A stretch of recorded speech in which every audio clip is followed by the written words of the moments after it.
buenos días y gracias por acompañarnos esta mañana, miércoles 13 ya de diciembre, Gustavo. Diciembre se va, como el que no quiera la Se cosa. va diciembre y se Se va el va año ya. diciembre y se va el año. Venimos con de todo como en botica hoy, porque hoy tenemos un salpicón de muchísimos temas importantes.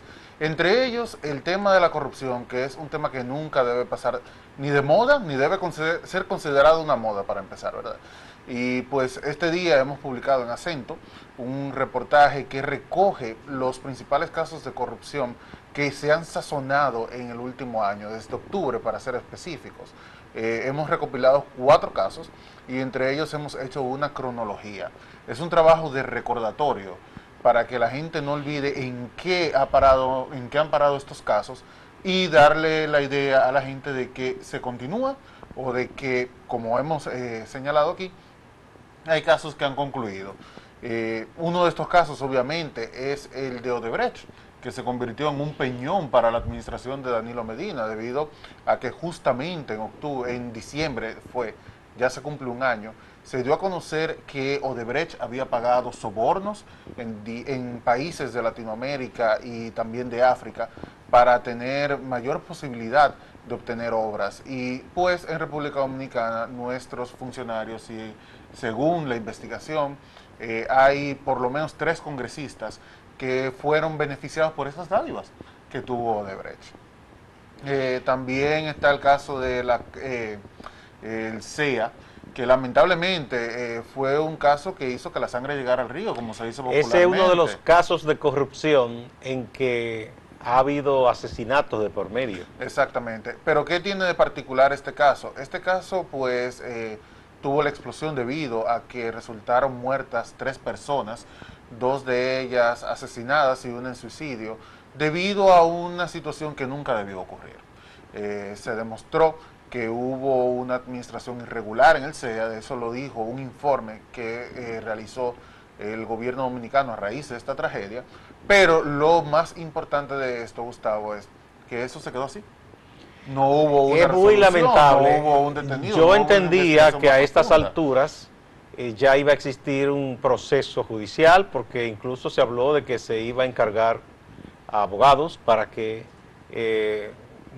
se constituyeran en parte en representación del Estado para someter al exdirector del CEA, que fue destituido, y a otros funcionarios vinculados con el pillaje de las tierras del CEA, porque no se puede decir de otra manera, y además del pillaje de las tierras, estafa a personas que compraban pensando que se trataba de negocio lícito, o que por lo menos no serían engañados, y se ha demostrado que hubo predios que se vendieron a más de una persona.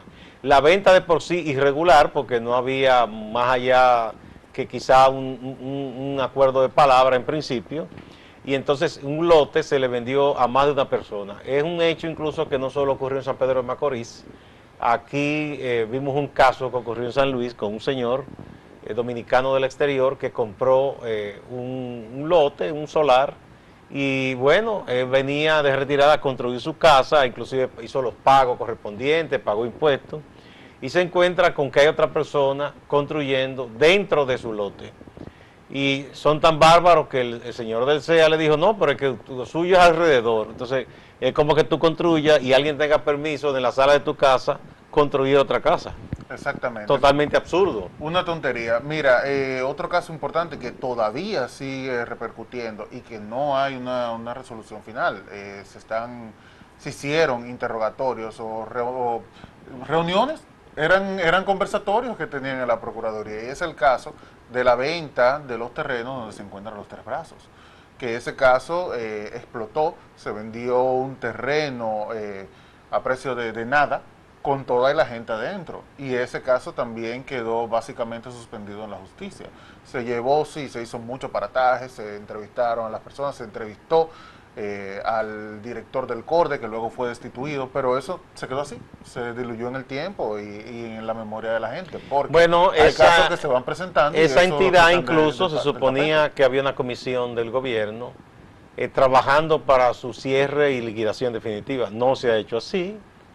Sigue ahí, uno no sabe exactamente en este momento qué se está haciendo, Es otro de los casos que, como dicen popularmente los muchachos y muchachas ahora, se quiere trabajar con el olvido, para que la gente se olvide y bueno, y por eso este medio de comunicación, como medio responsable, como otros, lo han hecho también otros medios en su momento, quiere refrescar la memoria no solo de la ciudadanía, sino de las autoridades para que entiendan que esos casos no se pueden simplemente echar al vacío, no se pueden archivar y olvidarse de que hay cuentas pendientes. Exacto. No sé qué está pasando en el gobierno, parece que estaban muy ocupados recibiendo a TV Joshua, que no se han molestado en preguntar qué ha pasado con estos casos. Claro, uno se ríe, pero a la vez le da No, porque como ese señor dice que hace milagro, un farsante completo, tal vez hizo un milagro y hizo desaparecer las pruebas de muchos casos, tal vez. Quizás.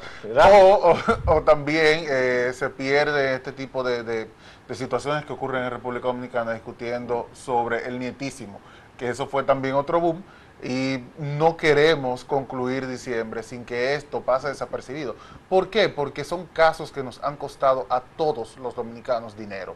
Nos han costado los recursos que con tanto esfuerzo nosotros conseguimos. Mira, y peor, uno de los casos ha causado muertes. Que ustedes incluyeron en el trabajo que tú y Juan Camilo hicieron, es el de INAPA, que hubo una sentencia y se supone que hay un proceso de apelación y ha dejado como un mal sabor. Igual, otro caso, el del exalcalde de San Francisco de Macorís, Félix Rodríguez Grullón, que aunque hubo una sentencia después de que él había sido favorecido con no al lugar, se apeló, se volvió a juicio, si se compara la magnitud de la estafa, del fraude denunciado, que sobrepasa los 400 millones de pesos, no se corresponde la sentencia, solo 5 años y el pago de una indemnización de 5 millones. Por eso es que dice el dicho que si vas a robar, robe mucho, porque se roba 400 y paga 50, pues eso es simplemente impuesto. Tremendo negocio. Un negociazo, así cualquiera. Entonces, eso ha dejado un sabor agridulce, porque por un lado, bueno, sí, fue condenado. Él y Gerson Lizardo, que era encargado de nómina, me parece, o tesorero. Pero a Gerson le impusieron una condena mayor, pese a que no era el principal incumbente de la alcaldía, 10 años y el pago de 10 millones. Lógicamente, los abogados de ambos van a apelar, vamos a ver en qué queda todo esto. Llamó la atención el hecho de que el señor Procurador General de la República de inmediato se pronunció diciendo que era una muestra de que se está luchando contra la corrupción y la impunidad. Pero cuando debería sentirse indignado. Mucha gente se preguntó cuánto aportó el procurador en este caso, porque ahí hubo una población, una ciudadanía en San Francisco de Macorís, que se mantuvo firme exigiendo que el caso no se archivara, que se mantuvo firme pidiendo castigo para ese hecho de corrupción. Que se mantuvo firme que el Viernes Negro, recuerdas, que se dio Claro. el doble no al lugar, el de Félix Bautista y el de Félix Rodríguez. De los dos Félix, sí.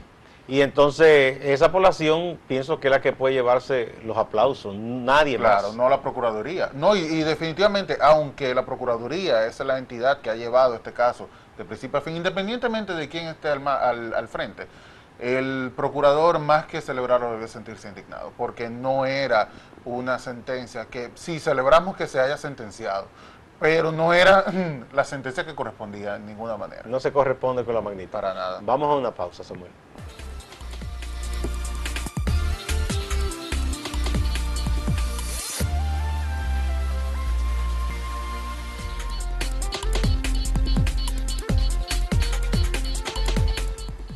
Samuel, a propósito de nuestro primer comentario respecto a esos grandes casos de corrupción y lo que ha estado ocurriendo en el país, el encargado de transparencia, de participación ciudadana, el abogado Carlos Pimentel, hizo un pronunciamiento muy oportuno en una breve entrevista que le hizo Carla, también Pimentel. No son ni ente ni pariente, pero tienen el mismo apellido. Él decía, Carlos, que es muy lamentable, deplorable, que cada vez que se hace algún esfuerzo, desde la instancia del Estado o si alguna entidad comunitaria o social denuncia a un funcionario por hecho que se supone no transparente y que tienen visos de corrupción, de inmediato se alega y se va al lugar común de decir es persecución política. Todo el tiempo persecución política. Y yo digo sí. La decisión de enfrentar la corrupción es una decisión política, pero de buena política. Entonces ya esa lloradita, decir no, que soy una víctima, Eso ya nadie lo cree, ese cuento. Que son enemigos, inventándose enemigos, porque es gente que muchas veces no tienen nada que le esté ladrando, ni siquiera. Y dicen, no, es una persecución política de mis enemigos, lo que quieren es verme en el lodo. Por ejemplo, gente que aquí lo ha dicho en República Dominicana, que se ha escuchado. Entonces, no podemos seguir jugando al gato y el ratón diciendo que se trata de una persecución política, cuando de hecho, en muchos casos que se han presentado, hay evidencia concreta de que hubo actos de corrupción. Entonces se diluye o se enreda la pelota diciendo que se trata de una persecución cuando realmente no lo es. No, y aparecen unas personas, ciudadanos y ciudadanas, en apoyo a ese político, con pancartas, en movilizaciones espontáneas, entre comillas, y letreros muy bien confeccionados, diciendo que es una persona buena, que ayuda a los pobres, que es una persecución, que son sus enemigos. Pero espérate, que ayude a los pobres, porque vamos a tomar eso con pinzas, porque si es una persona que roba y ayuda a los pobres, lo que da es dádiva para tener cierto apoyo. Entonces hay que verlo desde esa óptica. Usted no puede decir, no, fulano es bueno porque me da dinero, como ocurrió en San Juan de la Maguana, cuando nosotros fuimos y le preguntamos a la gente que qué opinaba del caso de Félix Bautista. Bueno, en Elías Piña hay mucha gente que entiende que Quirino fue su padre salvador. Claro, entonces hay que tomar esto. Si una persona está siendo investigada por corrupción porque robó del erario público, es tu dinero que se está tomando. Lo único que está haciendo es darte una pequeña devolución, en ese caso, de todo lo que además es una migaja humillante, porque una persona que le dan una dádiva, no le están sacando de la pobreza, le están atando a la pobreza. Por eso son tan cuestionables incluso esos programas de las llamadas políticas sociales, en que mantienen cautiva a una porción de la población con una tarjetita, con una pequeña porción de dinero, de comida, porque nunca van a salir entonces de la pobreza, entonces seguirán siendo personas atadas a quien tenga el arca del Estado. Entonces eso, en vez de hacer que una sociedad avance, la atrasa muchísimo. Claro. Pero nada, hay que seguir porque anunciamos que teníamos temas como en Botica hoy. Claro. Y pues una noticia importante es que hubo un relanzamiento de la línea Vida. Es una red telefónica muy necesaria en República Dominicana. ¿Por qué? Porque se utiliza para denunciar actos de violencia específicamente. Se trabaja mucho a través de esta línea de violencia hacia la mujer, pero es más amplio, es violencia hacia la familia. Niños, niñas, maltrato a las mujeres, cualquier situación que haya en ese sentido. Pues la Procuraduría, a través de Yanalén Rodríguez, hizo el lanzamiento a nivel nacional. Antes estaba trabajando únicamente dentro del Gran Santo Domingo, ahora ya todo el país cuenta con este call center que es tan necesario, tomando en consideración, obviamente, y partiendo desde el hecho de que en República Dominicana hay un auge ahora de violencia en general y violencia hacia las mujeres y hacia las familias. Entonces, eso es una buena iniciativa. Es una buena iniciativa. Eso es parte del lanzamiento que se hizo ya hace meses atrás, de todo el plan de acción, de prevención y de persecución de la violencia contra las mujeres, que ya se habló de verdad de un plan más amplio, más ambicioso en ese sentido, y qué bueno que se refuerce esta, que es una herramienta que si se usa y se actúa a tiempo, una vez que se hace la denuncia por esa línea, se evitarían muchísimos casos de feminicidios e incluso de matanzas generales de familia, como hacen algunos matones, que matan a la mujer, matan a los hijos y luego se matan ellos. Se evitarían muchos dolores a familias y al país.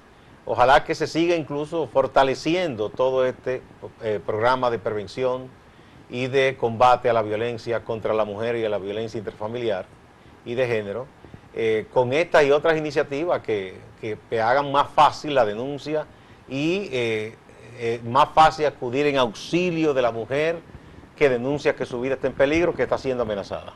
Hay muchas cosas que definitivamente República Dominicana tiene que mejorar, por ejemplo las casas de acogida, pero definitivamente se trata de un paso positivo. Ahora las mujeres cuentan, y no solamente las mujeres, porque hay que decirlo, ojo, muchas veces los vecinos son principales testigos de casos de violencia que se dan dentro de las viviendas. Y con esta herramienta, la línea Vida, un vecino puede dar la voz de alerta, decir, mira, está pasando una situación en la casa de mi vecino, hay que investigarlo, de forma anónima.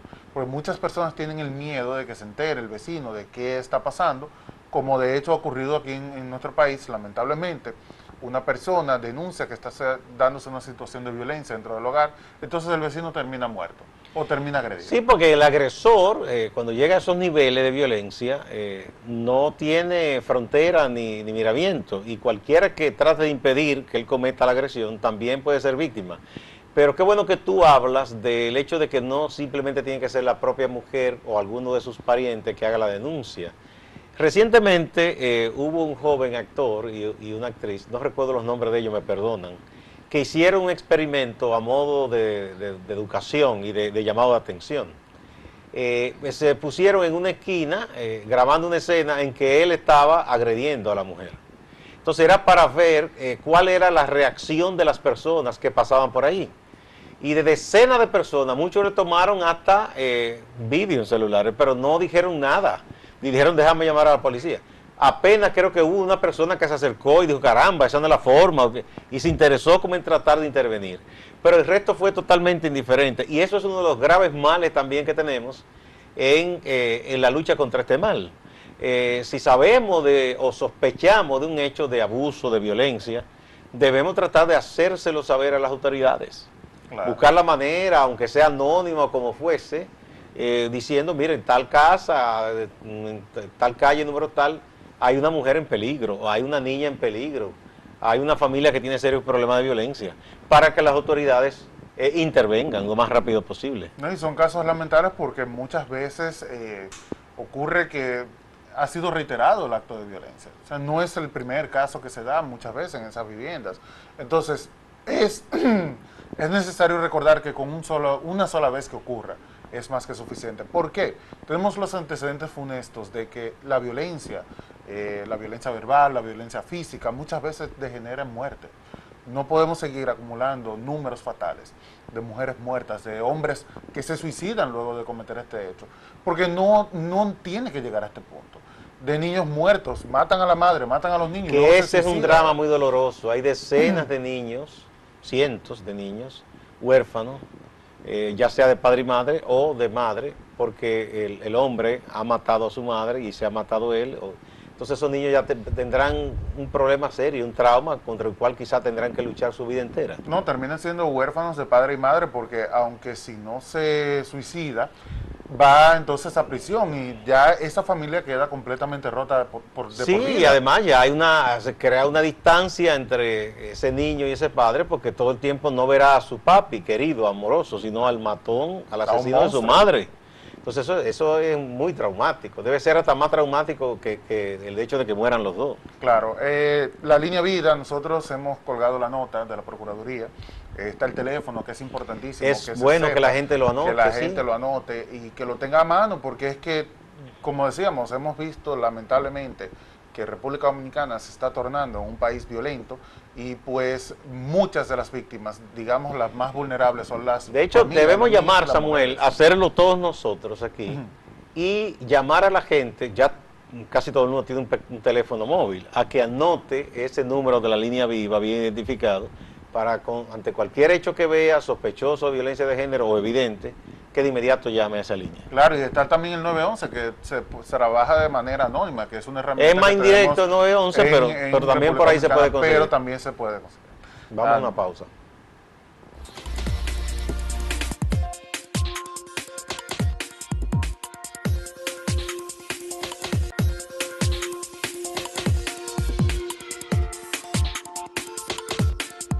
Samuel, otras dos noticias positivas que queremos comentar es que ayer, por un lado, la Corporación del Acueducto y Alcantarillado de Santo Domingo, la CAS, anunció por vía de su director, el arquitecto Montaz, que va a iniciar una campaña de concienciación, de educación intensiva a partir del próximo año, para que la gente entienda que no debe desperdiciar el agua. Esa es una cosa que da mucha pena, que tú ves que hay personas que se ponen a lavar un vehículo, por ejemplo, y dejan esa manguera abierta horas y horas. Y eso, la gente no se da cuenta que el agua, si bien llega de manera barata, porque hay que decir, es un servicio... es el más barato de los servicios. Muy barato, es decir, y mucha gente ni siquiera la paga. Quienes pagamos, pagamos por nosotros y por los demás. Y sin embargo, es muy alegre mucha gente a la hora de desperdiciar el agua. Incluso aquí hay muchos lavaderos de vehículos improvisados, ilegales, que además de dañar la calle constantemente y contaminar con todos esos champús que se usan para el lavado de vehículos en plena calle, viven desperdiciando el agua y parece que no se le pone freno. Entonces, bueno, esa conciencia a nivel personal, además de la acción represiva que pueda llevar a cabo la CAS para evitar ese desperdicio. Así que saludamos esta iniciativa de la CAS y de su director, el arquitecto Montaz. Y por otro lado también el alcalde del Distrito Nacional, David Collado, también anunció ayer una inversión de más de 12 millones de pesos para trabajar con el drenaje, que es otro gravísimo problema que tiene la ciudad de Santo Domingo. Es un problema serio, se suponía que eso era parte también del INAPA, pero bueno, el INAPA quizás no trabaja tanto en esto, y la alcaldía, que para la alcaldía se convierte en un dolor de cabeza cada vez que llueve, se tapan los drenajes, porque también mucha gente irreflexiva y falta de educación lanza la basura al que se vaya con el agua, y es verdad que el agua la transporta, pero llegará a un lugar en que la deposita y provoca, ¿verdad?, la obstrucción de ese drenaje, y ahí tenemos desbordamiento y muchísimos problemas, además con todo el tema de la insalubridad, porque eso podría provocar muchísimas epidemias y todo eso. Así que son dos noticias positivas al concluir casi el año. Sí, mira, esto de esta iniciativa que ha tenido el Ayuntamiento del Distrito Nacional es importante. Primero por lo que tú señalas, y otra cosa es que nosotros los dominicanos debemos crear esa conciencia, porque somos los primeros que nos quejamos. Cuando hay un charco que no podemos cruzar a los vehículos, porque aquí esto es un país tropical, llueve bastante, nos quejamos cuando hay un charco y decimos que las autoridades no están trabajando, pero no vemos entonces dónde está nuestra responsabilidad.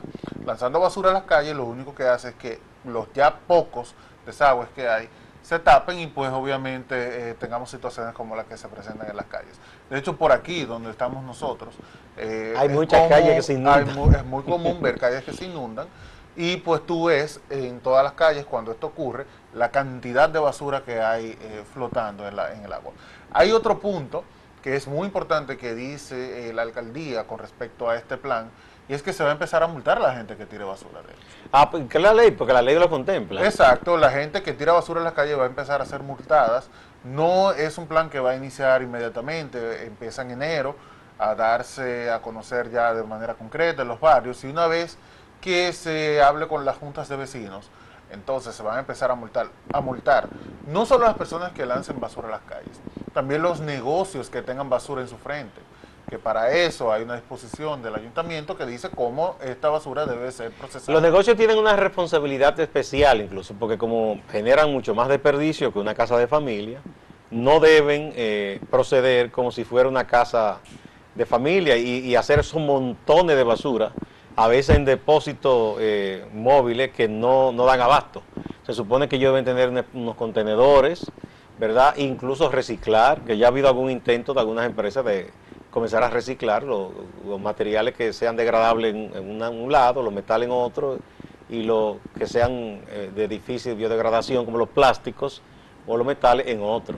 Eso debe hacerse porque es la ciudad comenzando, pero después el país y después el planeta, es nuestra casa común.